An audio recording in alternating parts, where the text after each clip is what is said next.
You're listening to Productivity Straight Talk with your host, Amber De La Garza. She is passionate, direct, and sometimes a little sarcastic, but always gives you what you need to succeed in business. Now, here's your host, Amber De La Garza, the Productivity Specialist. Welcome, and thank you for listening to Productivity Straight Talk. Today is episode 44, Stacking Talent to Build a Top-Performing Team with Shelli Warren. If you are an entrepreneur who wants to take consistent, massive, focused action in your business and life, then you're in the right place, and I'm so glad you've joined me. Oh my goodness, you are in for such a good episode. I mean, so good that I had given an early release listen to some of my one-on-one coaching clients because I couldn't keep this one in the vault. Now, you'll hear that we recorded some time back because, well, I love batching. But now I'm excited to be recording this intro and outro for you, which means that the release of this episode is just around the corner. And if you're listening, obviously it's released. I can hardly stand the excitement of this episode because I think it is so relevant. And honestly, Shelli is such a good communicator. I actually met her at a conference I attended in October of 2017. And you'll hear a little bit more about that. And I heard her present. And when I heard her present, I was frantically taking notes, not just for myself, but it was within minutes that I realized she has got to be a guest on my podcast. And so I started taking notes so that when I did approach her about being a guest, I was really, really prepared with ideas and directions on which I wanted to take the conversation. But before we get into all that, let me make a formal introduction to Shelli Warren. Shelli Warren is a former Procter & Gamble leader with 25 years of experience leading technical teams, teaching leadership skills, delivering multi-million-dollar technical projects, and introducing a leadership college that spanned across 3 levels. She left the corporate world to begin her own journey as an entrepreneur and now serves as the Chief People Officer at BizChix.com, where she provides team and leadership coaching serving high-performing women to find or create their dream careers and their dream team. When listening in on my conversation with Shelli, you will hear us talk about the factors you should build into your hiring and recruitment strategies, how to write a compelling job description that attracts the best candidates, ways to mold your team into high-caliber experts and retain them, the 3 things great CEOs are supposed to do every day, the first person you should hire when scaling your business, and so much more. So let's dive right in and meet Shelli. Hi, Shelli. Welcome to Productivity Straight Talk. Hello, I'm excited to be here. I am so excited to have you here too. I invited you on the show because I had the great pleasure of not just meeting you, but hearing you speak at the BizChix conference in October. And I was like, I couldn't even write fast enough. And then I was writing so many notes because I thought you were amazing with everything you were saying. And I'm like, oh my gosh, I just want to enjoy this experience. But I knew from minutes after you hit the stage that I wanted you on as a guest to the podcast. And so I'm so glad we were able to make that happen for our listeners here today. I'm honored to be here because I am a huge Productivity Straight Talk fan. I know. And you know what? We actually bumped into each other at the conference and you were just saying you kind of recognized my voice. And when you put it together, you had a moment where you were like, oh my gosh, that's Amber with Productivity Straight Talk, which I feel very blessed that you already were enjoying the podcast and we were able to definitely connect in person. And here you are now. So it was full circle. So before we jump into building a top-performing team, please let our listeners know more about you and how you became an expert in building teams and growing teams. Well, prior to my entrepreneurial journey, I spent 25 years with Procter & Gamble Incorporated, where I was a leader of technical teams. So I was working with high-performing technical people who were in charge of creating multi-million-dollar projects and really being progressive and innovative with our automation within the manufacturing world. So throughout those 25 years, I was involved in many we like to call best candidate selections for not just project work and extended travel teams, but for also the general population of people that were joining the company. I got to travel around for the company quite a bit and consult in that aspect. And then over time as well, I had a wonderful opportunity to create a leadership college that spanned 3 bands of leaders within the organization, starting from new hire right up to the CEO level. So it was through those years of leading high performers who are highly technical, really honed my skills in terms of leadership capability and then my own intuition in understanding if this person's going to be a fit and then where would they be best fit on the team. Okay. So when you say that you were able to hone your skills on if they would be a fit, part 1, and then where they would be a fit at, does that mean that once they had a position that perhaps you would find them a different position in the company that better fit their skill set? Yeah, absolutely. I'm a big proponent of letting people play to their strengths. And once you find out what those strengths are, in order to retain those high performers, you really need to be able to keep putting in front of them what we like to call stretch goals within their wheelhouse so that they can continue to evolve and become an even high caliber expert than what they dreamt they possibly could have. Okay, so you took all of that corporate experience from Procter & Gamble and you are now transitioning that experience into helping entrepreneurs with building and growing top performing teams. And so what are some of the things that you've taken from your previous experience and share most often with entrepreneurs about building their team? Well, one of the things I talk to entrepreneurs most often about, it's really about having a hiring strategy. Hiring really is a who problem. So when you started your business as an entrepreneur, it really was a why problem, right? You were answering why for your ideal client and customer base. When we look at scaling our business and growing ourselves as leaders, it really comes down to answering the question of who do we hire and then when? Oftentimes, you may have entrepreneurial friends or biz BFFs who seem to be on hiring rampages and they're hiring all these people and we can get caught up in trying to compare ourselves to them and we hire just for the sake of hiring. And oftentimes when we go into a hiring process with no strategy in mind, that's when it can really go sour and go south really quickly. So the biggest thing I like to encourage people is to really sit down and craft a strategy. Who am I hiring? When am I hiring? Why am I hiring them? And what's the long-term journey? Because we really should be looking at hiring for the future, not hiring to fill an immediate gap or an immediate emotional need. Right. Okay. So I really like that. It's really envisioning like where you're going to be and what your needs are going to be in the next 3 to 5 years, or maybe even further. And then hiring someone that can grow into that position as you see your business growing. Is that correct? Yeah. You want to have people come and join your team that can run alongside you, like run parallel with you. And as you're running, they're collecting different skill sets and experiences that they're throwing in their backpack too, in order to keep up to pace with you.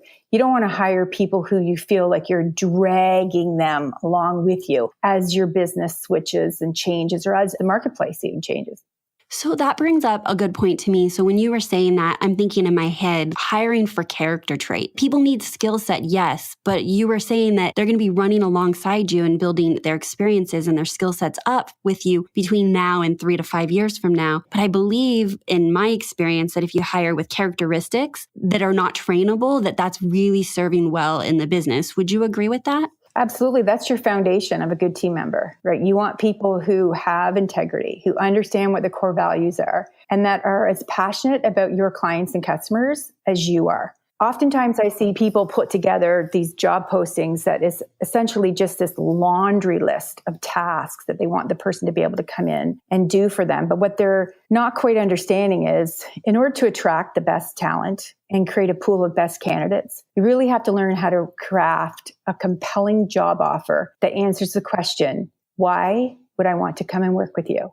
So kind of telling a story, right? You need to know your purpose, your passion, and why you do what you do and why that additional person may contribute to that bigger why for your company and your vision. Is that what you're saying? Or at least that's what I understood. More than just a task list, but a story. Absolutely. You want to be able to tell them what are they going to be doing and use action words like lead, project XYZ. Develop, create, spearhead, formulate, craft, right? You want to use words in your job description that are very actionable and where people can actually see themselves with you in the future so that they don't just see themselves starting as a new hire, but they're so excited about coming to work with you. And you've drawn out this visual image of what it would be like to work with you, that they're not only excited to come in as a new hire, but they're excited to be there on the long game. Okay, that makes a lot of sense. And that's actually exciting me because at the conference, as you know, we all created a word. In fact, you wrote my word on my rock because I thought you had better handwriting than I did. And my word was scale. And I'll be scaling in 2018. And part of that scaling is not just with business automation solutions and more products and services, but scaling my team. And I learned a lot from when I heard you speak. And I feel like I'm not fearful of particularly hiring somebody, but I think that everyone has the fear of, well, when is the time right? And if I hire, then how do I have the time to oversee, manage, delegate? And if we don't know how or what that looks like, I think it can be kind of something that's scary and put off further down the road than it needs to be. And so what advice would you give me about growing my team in 2018 with some of those fears? Well, they're all very rational fears. And whether you're the CEO of a Fortune 100 company or whether you're a solo entrepreneur trying to stack your own team, those same leaders have the same fears. And it really comes down to crafting your own hiring strategy. And part of that strategy is a confirmation of when is it the right time for me to hire. So some of the triggers for when it is the right time for you to hire is there's got to be a compelling reason, right? So you're not just hiring based on emotion or because it seems to be the trendy thing to do right now, or whether you think you're going to feel more like a CEO or more of a big shot if you have a big team. It really comes down to, what are you feeling right now? Are you overwhelmed? Are you not spending time out prospecting? And are you not in that zone of thinking futuristically? Like, are you just trying to slay the dragon every day? Or are you actually taking time to sit and think about what you want to do at the end of the year? What do you want to do in year 3 and year 7? If you don't have time to think futuristically in terms of not only the trajectory of your business, but the evolution of your products and services, then I think you need to hire. Because hiring someone can really provide you that, what I like to call flow freedom. And when a CEO of a business, large or small, is able to afford the luxury of having flow freedom time, that's when you can really accelerate the growth of your business and really scale it to where you want to go, because you're spending the majority of your time on the $10,000 tasks versus spending all your time on the $100 tasks or the $500 tasks. Right. In large corporations, I think it's common to have a visionary and you have your executors. And there's such a large organizational chart, there's room for both. But in a small entrepreneurial business, the owner tends to have to be both. And some business owners and entrepreneurs veer more towards that they're always visionary and they're always thinking out, but they can't back that into, what's the daily tasks and projects that need to be worked on. And then you have the other extreme where people are very task oriented, but don't have what you're calling that the flow, the freedom to think visionary. And so I think that when you're saying that that's a trigger to hire, I couldn't agree more, because when we as entrepreneurs get stuck in just day-to-day tasks and working in our business and not on our businesses, there's going to be a point where we're bottlenecking our businesses. And so you're almost saying that once you identify that you're the bottleneck because you don't have time to think what's in the future and plan into the future, that we should hire out. Is that correct? Absolutely. I also want to give your listeners the permission today that you do not have to lead people. So as the CEO of your business, you're very much leading the business. You're driving the business forward. You're coming up with all the creative ideas and you're really setting the pace and the direction for your business. And that's what any great CEO should do. But many CEOs are not great people. And therefore, You don't have to lead people. You can hire people in that have those leadership capabilities, that have the skill set that would really be able to take a dynamic team and give them the daily direction and the quarterly direction to match the long-term compelling business need that you've got going on for your business, so that you can lead in the areas that are best suited to you, and you can hire others to lead the so-called realms of your business or components of your business or even departments of your business. What would that role be called in a smaller business? Let's just say it's 5 employees or under. On the organizational chart, who would that be that would be managing all of the other employees? Well, the simple answer would be a team leader. If you want to get broader than that, you can call them chief of staff, or you can call them different departments. So if you have a marketing and you want to have a marketing team leader, or if you have a product design division within your business, you might want to have a product design division team leader. Whatever the vocabulary fits for your business, go with that. I've seen also smaller businesses that get really creative with those kind of roles, where it's customer service experience team leader, make things pretty team leader. And that's all the media, graphics, branding, all of that kind of packaging a brand together. But the role is the same, where that person's going to come in and be held accountable, have a high level of ownership and a high level of responsibility for that one particular stream or realm of your business. And therefore, anyone that's included or who's participating or adding contribution to that would then report up to that person. And what that does for that person is it really gives them a lane to stay in, where they are ensured every day that the people that are adding value are under their care and guidance. And that is just going to roll right up to you as the CEO. And then now you as the CEO, you have all this time to be able to put your efforts into flow freedom, which is the exact kind of leader that people want to work with. People love working with a leader who has a vision, but can also back it up with action. Right. Because that's how the employee feels like they're contributing, is by the action and how they can contribute with the instruction or vision of the CEO. Yeah, the most productive team members are always the ones that clearly understand how what they're doing every single day is impacting the bottom line. It's team members who don't see the connection or find the links disjointed that really can get off the rails. And for me, that's a leadership gap. So that leader is not communicating clearly enough how that one team member's daily contribution is so important and how it's rolling up and affecting the bottom line. Okay. So I like this solution. So the solution is that you would have a team leader, and then me as the CEO or business owner, I now only would have like a direct contact with them, and then they give the instruction and accountability down the organizational chart, right? Exactly. And so then what you're also building is your own leadership team. If you look at an org chart, you are the CEO, and then you have a leadership team. And across that band of the next part of the org chart is a team leader for each of the key components of your business. And I would highly recommend, and I'm often the one that kind of goes on and on about this, but I really believe that the first person that you should be hiring as you're trying to scale your business is someone in sales, especially if sales is not your strength. You're never going to hit your goals.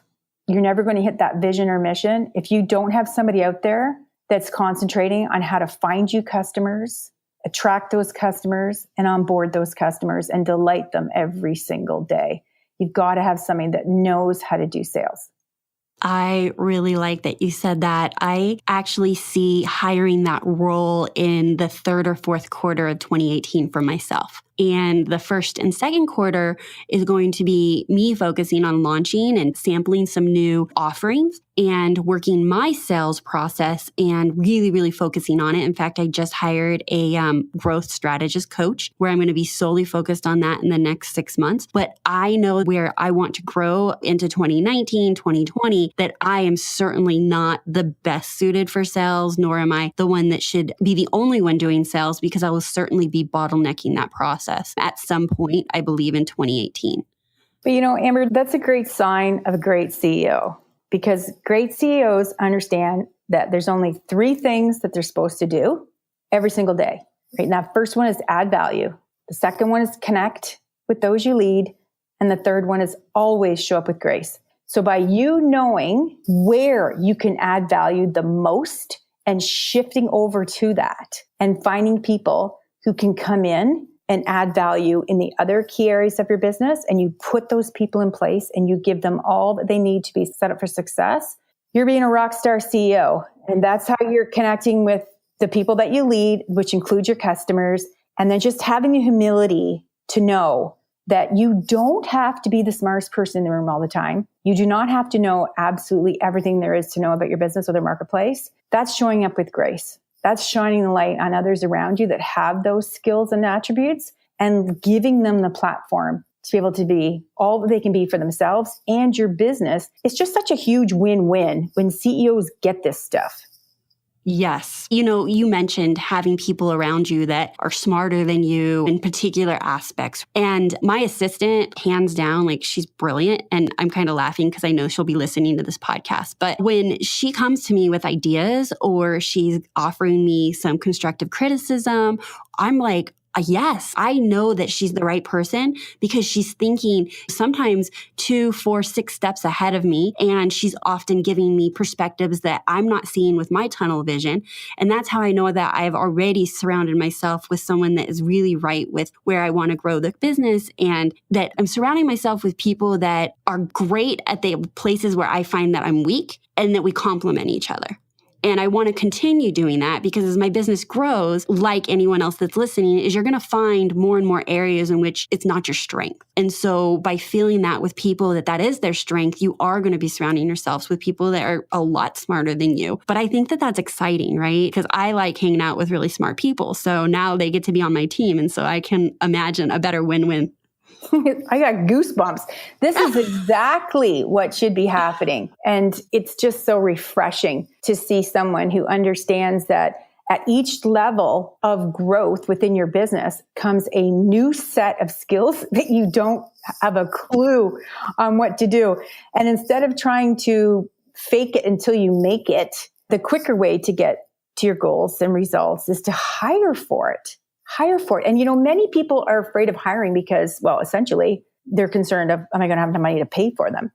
But there's lots of things you can do to bring people on board on a short-term basis, whether it's project-based or whether it's based on a quarter or just whether it's based on a month trial, where you really can stop and think, okay, is this person a right fit team member for me?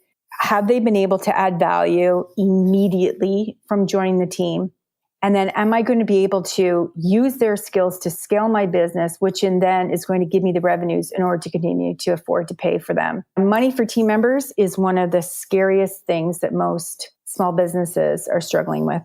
I agree. And I think that with any responsible business owner, it should be something that they're thinking of. I have clients, and that a gentleman that I was meeting with last week, and he said, I am not going to hire for the role that he was thinking of until I have 4 months of their salary in a separate savings account. And I'm like, yes, that's great. I mean, he has the ability to do that, but that's what he needed to ensure that he wasn't stressing about the money, that he knew that he wasn't messing with somebody's life and livelihood, and that he could go into it fully focused on just how to onboard them correctly and get them trained up on the team correctly and not be worrying about, okay, is this role generating me money right away? Because there's a process, even when the role is directly connected to revenue generating, that doesn't happen overnight. And so I think any responsible business owner has that fear, but then also has a solution in which they're ready to work with to make sure that the hiring still happens to grow their business.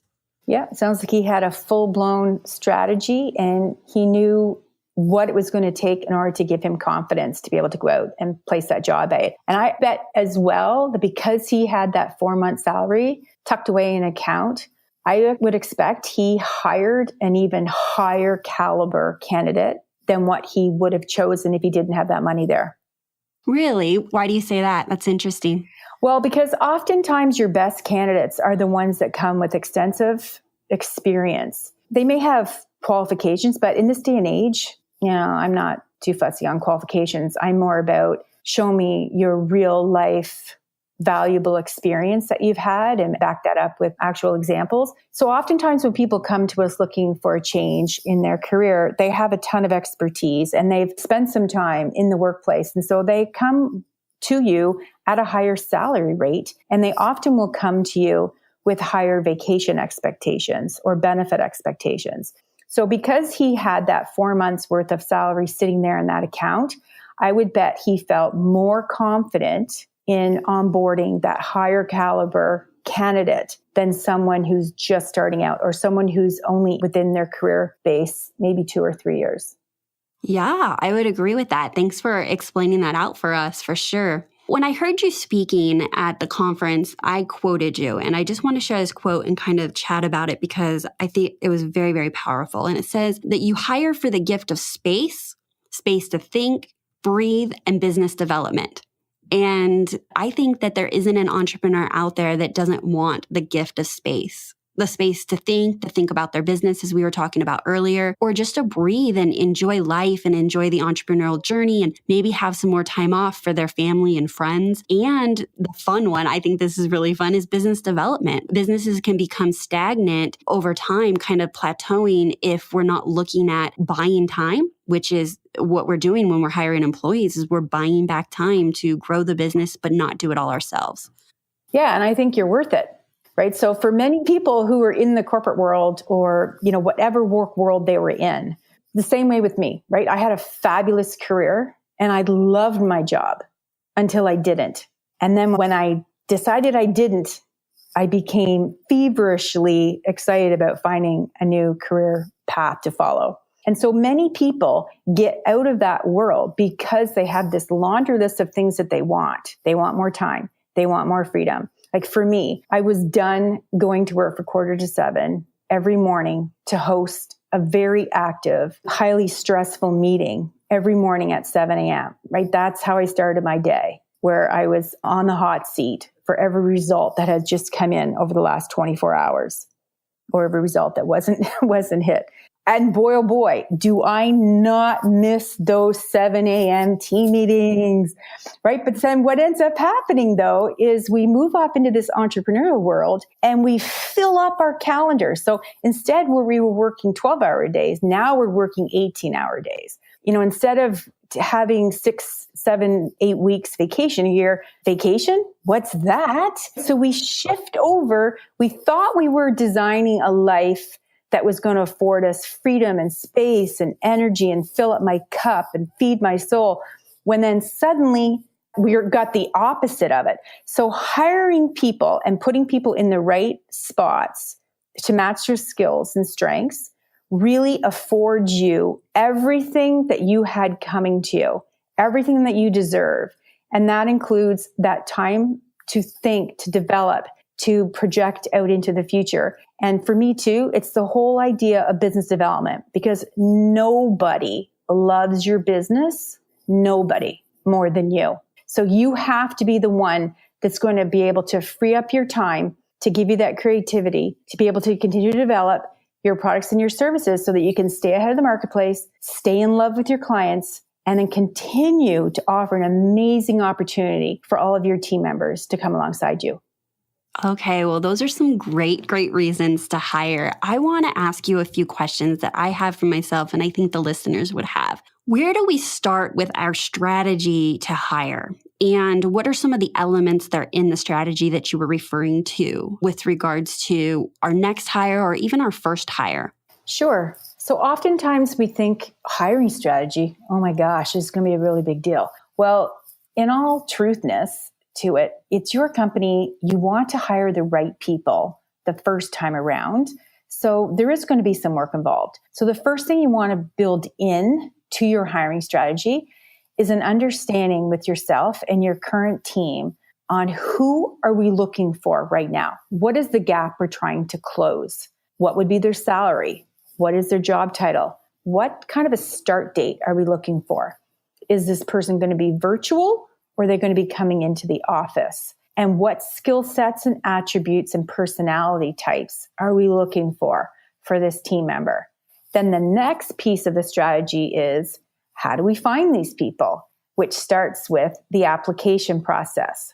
So who's writing the job posting? And remember, that job posting needs to be compelling and answer the question, why would I want to come and work with you? As well, in that job description, you want to be very realistic. So if your office is in the back room of an empty store in a strip mall, just say it. Just own it. Just tell them. Right. Right? Because what you don't want to do is have people come in and be disappointed and have what you offered not the reality. So just be very upfront with what it is. And oftentimes, great candidates love to see the journey and love to see that, hey, this is a brand that's building. This is a business that's building. For many people that have been in corporate, it's very exciting and sexy to come in and work for a brand that's actually on the trajectory of up versus on that flat, boring, plain, where everything is just sort of steady Eddie. So be realistic in your job posting and describe to them what it's going to be like to come and work with you. And then what are they going to be doing? Right? So don't be listing off this laundry list of tasks. It's tell them what they're going to be doing using those action words like own, lead, create, support, oversee, and then really clear on how to apply. And this is where I like to have some fun. So I like to put in a couple of directions that it easily helps me knock off the non-compliant applicants, right? So you want to weave in there a couple of directions for them that proves to me that they have attention to detail, that they can follow a role posting to the T so that you can shortlist easily. And then you're going to want to have the process. Sorry to cut you off. Like the process can be daunting. And so I love that you just gave us that recommendation. Like be very clear up front to be able to clear out that list as quickly as possible. Even if it's just place these 2 words creatively in the subject line of your email, whatever it is that you're looking for, make sure you give them some direction. And then the other one I find is what really becomes a hang up. So you've got the recruitment plan, you're all on board in terms of what the metrics are for this person. You've posted it, you've got some interviews, you've started doing the interview, you've shortlisted it, and now becomes, where the rubber meets the road, where you've got to make a decision to hire. And if you've not used a rating system, the risk here is that you're hiring based on emotion because you really like that person, or you really felt bad for that person, or you really wanted to give this person a second chance. And I tell people often, those are lovely. Those are lovely attributes for people. And it's lovely that you're thinking that. But we're not hiring for nice. We're hiring for people who can add value as soon as they come in and be able to come in and offer up a certain level of contribution. So if we can have a rating system, just an easy 1 to 5, that really helps you make hiring decisions based on data versus on emotions, you won't struggle with the decision as much as you would as if you're just going back and forth between your emotions, between what your top 3 candidates are. And having someone else there from your business, a long-term employee that understands you, what it's like to work with you, what the atmosphere is like, what the workplace atmosphere is like, and then what the trajectory of your business is, can really help you use data points to make that decision so that you come together with an alignment on that decision to hire. And then that person also has a really high level of ownership and will help them on board and set them up for success. I really like those recommendations because I feel like decision making can be exhausting. And when you're thinking of who you hire, or if there's 2 that you really like, that you are able to take the emotion out of it and make the decision based on a simple rating. And as long as you have that rating system up front and that you're utilizing it throughout and then holding yourself accountable to choosing based off the rating system and not the way you feel, I think it makes this for such a much more pleasant experience. Absolutely. And I've seen people lose weeks out of the decision-making process because they just don't want to go back and face those emotions. It's a very big deal.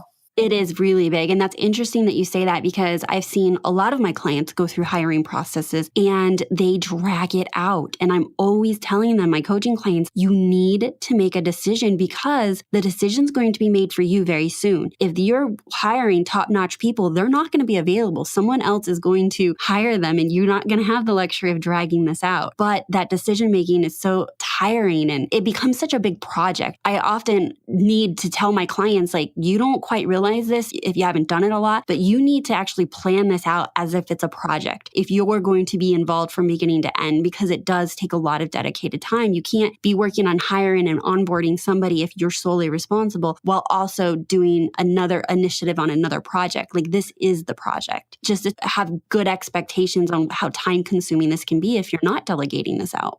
Absolutely. And we haven't even really touched on, the whole point of you want to make sure in every interview that you do that the same questions are being asked. And that's really going to help drive your data for your decision point. And then you're going to want to be able to make the selection, make the offer, come up with all the details of that conditional offer contract, if you're so inclined to create a contract. And then even prior to the offers, you want to check those references and make sure that everything's legit. And then how are you going to communicate your hire? How are you going to communicate it to your team and to your customers and clients?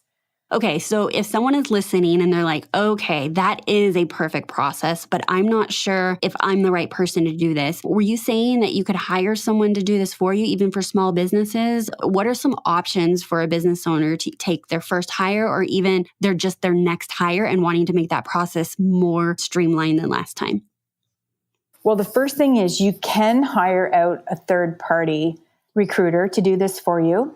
There's also career coaches that will take this on for you as well. And there's smaller career transitioning firms that this is their business. This is what they do. They serve up candidates for hire. And for many of them, they're working with people who have been suddenly downsized. They're working with people whose spouse has relocated. And so now they're starting their career all over again in a brand new location. So oftentimes those career transition companies really have their finger on the pulse of where great candidates are. So beyond the job posting sites, this is someone who can do the job postings for you, find the candidates, do the preliminary first or second interviews, pull together a list of recommendations, come to you with the recommendations for those top 3 best candidates, and then host a third interview with you and another member of your team, and walk you through that unemotional but data-driven decision on who to hire. And they can also help you put together your offer, help you communicate to your team and to your customer base and your marketplace that you have a new person join the team. And they can give you lots of direction on how best to use the different social media platforms to do that as well. So I would highly recommend, if this is not your wheelhouse, or if you do not have a member on your team who could successfully take this on as a project, then look to a career transition expert in your local community to take this over for you. Okay, well, I love that we gave our listeners some options, because when we're thinking of all the hats an entrepreneur wears, I think HR is the least exciting one. And it's not something you want to get wrong. Making the right hire is such a big decision in our businesses. So I think that if you're already looking at hiring, we really need to look at the opportunity to partner with somebody and use somebody's expertise like yourself. And so I'm trying to transition into, if someone is saying, yes, I'm ready to hire and I want to go through the strategy with somebody, is that something that they can do with you, Shelli? Yes, they can always pop over to bizchix.com and hit the work with me button there and book a strategy session with me. And I'll definitely walk through this with you. Yes, yes. Okay, this has been really, really good information, and you've really shared the outlines of what makes a good strategy, and most importantly, why we should be hiring and how it's so important that we hire the right person. For me, like I said, with my word of scaling, I'm super excited about building a team about smart people all around me that is going to give me the gift of space and time to think and be in my zone of genius, which is delivering top-notch content about productivity. But if I'm wearing the HR hat and the sales hat and the accounting hat, what happens is that I can't focus all my energy in my zone of genius. And so likewise for myself, I know that almost everyone that's listening is thinking, if I had someone on my team that could help me, that could buy back time. I have the conversation with my clients often. They're like, let's just say they've been coaching for a little while and they've really improved a lot of time management strategies and they're working their schedule. There are some people that I look at and I simply say, you are maxed out. Your next step is you have to delegate, and you have to find people that you trust, that you can delegate to on a regular basis, because that's the only way that we're going to be able to reclaim time for you to invest in your high value activities. And Shelli, you said it so well. High value activities are either sales, marketing, or servicing your clients are my 3 buckets that I use, and you had a couple others as well. But if you're not able to spend the majority of your time, you're not going to have a business. If I end up being busy every day and I don't sell, I'm going to be out of business. And so I want everyone listening to hear that, because it's so important to know that building your team is the way forward. And it's through a team that supports you and you trust that you're going to be able to elevate your productivity and grow your business in the way that you might right now feel really, really frustrated about. One last tip, Shelli, I want to see what your recommendations are on this, but a lot of people are very disorganized, poor time management, and they think if they just hire an assistant that will fix everything. And I tell them all the time that that's not true, because the chaos runs downhill. And they want to hire this exceptional assistant that's super organized. But if you don't get your own house in order, that you're not clear about how you're delegating and how you're communicating to your staff, that chaos is going to ripple through your business. And so I think that it's very important to work on both your personal productivity so that you can show up as a better leader to those that need you. Absolutely. So hail to the CEO day. Right? I'm a big fan of leaders regardless of what size of business they're leading, that they have a set CEO time blocked out on their calendar that is sacred. So whether that's 1 day a week, 2 days a month, they've got to have that where it creates a definite drumbeat in your organization where everyone on your team knows you're off limits for that time, and that those closest to you actually guard you so that you are not being interrupted. And I would encourage you to take it even a step further, where you do not come into the office. You go book yourself in a hotel room once a month, or you go to the family cottage. Extrapolate yourself away from the business so you have a different atmosphere, a different environment, so that you can really feel the shift in what you're going to be doing today, and concentrate on those $10,000 tasks so that you can come back to your organization refreshed, re-energized, and with a plan, because nobody likes to follow a leader that has no idea where they're going. Yes. And so in a nutshell, that is the CEO day is your day to enjoy the gift of space to think, breathe, and business development. So we came full circle today. Yes. Well, Shelli, if my listeners would like to find out more about you, or again, I want you just to repeat if they want to look at what a strategy session is and how they can work with you, how can they do that? I'm currently over at BizChix.com, where I am the Chief People Officer over there, where the CEO, Natalie Ekdahl, is stacking up her own team. So you can pop over there to the Work With Me page, where you'll find information about how to work with Natalie, as well as how to work with me. And I'd love to have a strategy session with any of your entrepreneurs who are thinking about hiring, a little bit overwhelmed, and just want to do a bit of a deeper dive into this hiring strategy so that they have the confidence and the capability to go out there and start stacking their own team.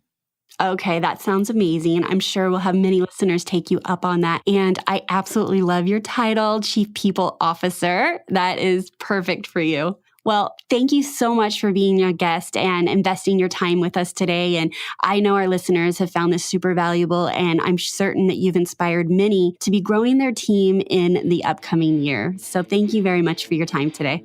Thank you, Amber, and way to lead. Okay, what did I tell you? Was that not a fabulous episode with more nuggets than I could possibly ever tease or pull out for you? This is an episode that would be worth listening to probably a few more times, and especially when you're ready to take action on building your team or making that next hire. For me, I actually did take action. It wasn't just hearing her present in October at the BizChix conference, and then again when I interviewed her.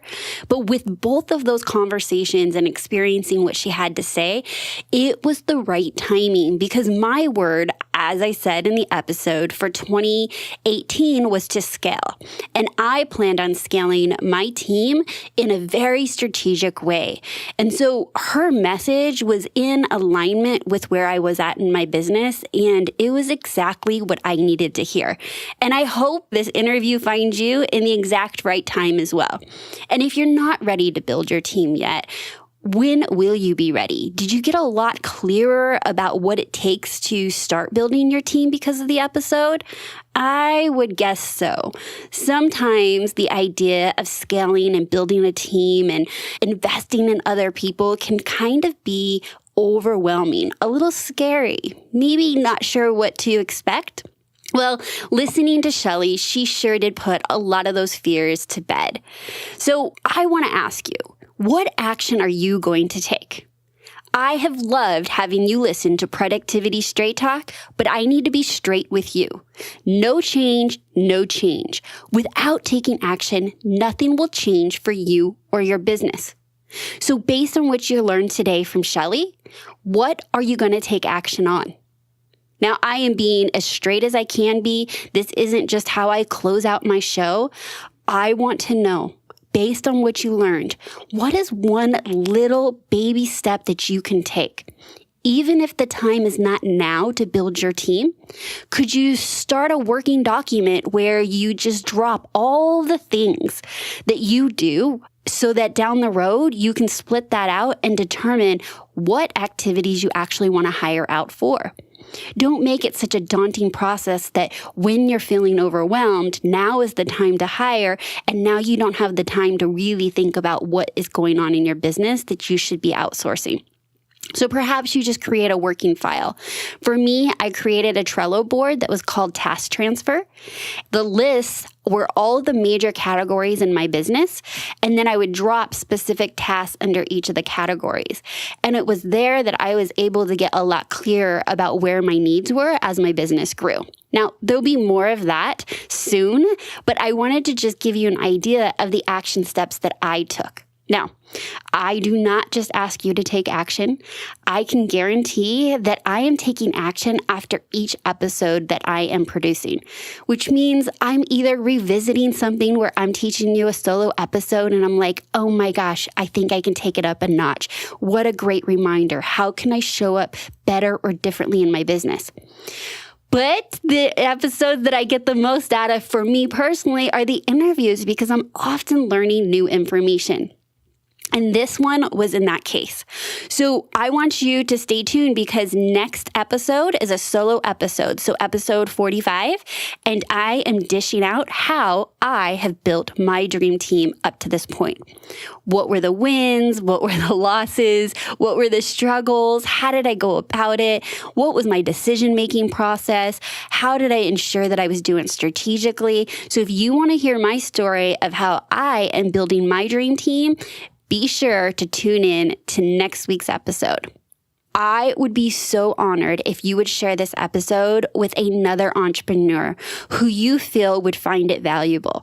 My goal and the reason why I pour into these episodes is because I want to share with the world that improving your productivity to increase your profits is possible. It is possible for anyone. And so if you want to help me share my message, I would be honored if you would share an episode. And if you haven't done so already, join us on the inside. We have a private community called Productivity Straight Talk Insiders. It's a Facebook group that I would be honored if you joined us. Join us in the conversation after the episode about what are you taking action on in your business. Do you need a little accountability or to bounce an idea? On the inside of our private Facebook community are entrepreneurs who are getting after it, who have big goals, and who want to support you. So join us by going to productivitycommunity.com. Again, that's productivitycommunity.com. And one last thing, I have been getting some great feedback on my Success Breakthrough Strategy sessions. Now, by the time you're listening to this, I have been offering the Success Breakthrough Strategy sessions for a couple months, and I am choosing to continue again because it's letting me meet some amazing entrepreneurs who have big goals but are a little challenged with time management and productivity. Let me meet with you and gift you 5 hours a week so that you can invest that time in activities that mean the most to you, whether that's sleep, Or it happens to be going after your goals in a big way and finishing some projects that you know will grow your business, or spending time with your babies or your fur babies. However you choose to invest that 5 hours, let me gift that to you. By meeting with me for 30 minutes, I would love to share with you some strategies that are tailored for where you're at in your business, and then just chat with you about what's next in the growth of your business. Let's think big together. All right, so if you're interested in applying for a Success Breakthrough session, you can do that by going to successbreakthroughsession.com. Again, that's successbreakthroughsession.com. And I so look forward to you taking the time to just fill out a quick little application letting me know about you so that I can ensure that you are a perfect fit for someone that I think that I can truly help show you how to reclaim 5 hours per week. All right, that's all I have for you this week. And until next time, have a productive week.